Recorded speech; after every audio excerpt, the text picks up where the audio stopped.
ذی الحجہ کی 1 تاریخ سے لے کے 10 تاریخ تک ان کی قرآن و حدیث میں بہت زیادہ فضیلت وارد ہوئی ہے.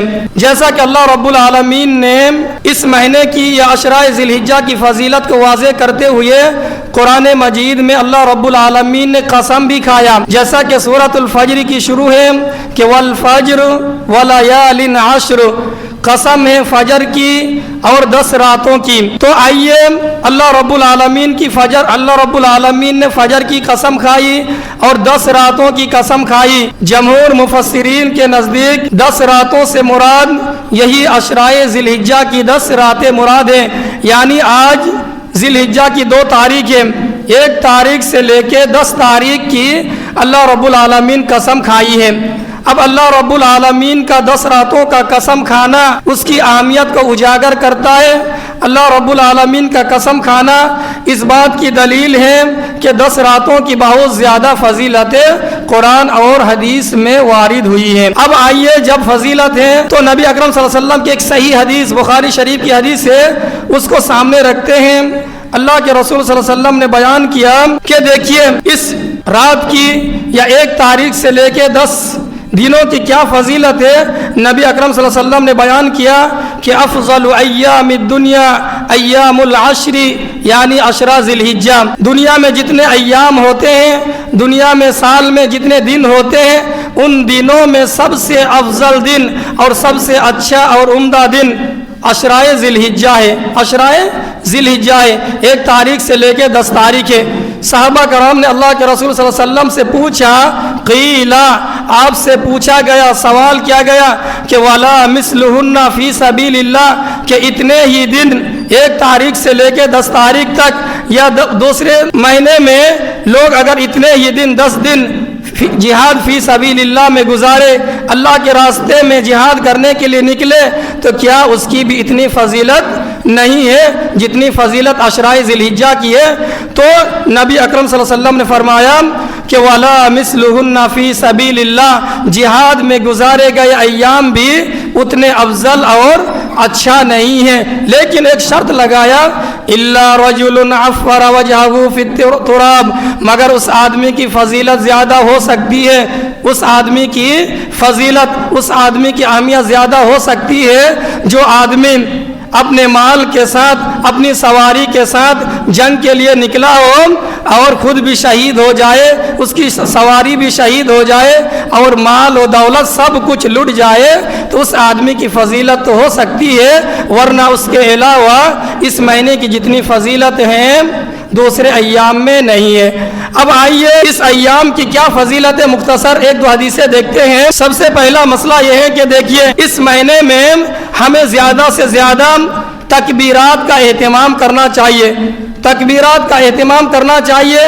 اور وہ تکبیرات ہمیں اور آپ کو بخوبی یاد ہے، لیکن ہم کیا کرتے ہیں، عید کے لیے جب ہم لوگ نکلتے ہیں اسی وقت وہ تکبیر پڑھتے نہیں. یہ عشرہ ذی الحجہ کا چاند جب نکل آئے، آج 2 تاریخ ہو گئی، جب چاند نکل آئے اسی وقت سے لے کے 10 دن ادھر اور پھر 11، 12، 13 ذی الحجہ کی شام تک یہ تکبیرات ہمیں اور آپ کو پڑھتے رہنا چاہیے.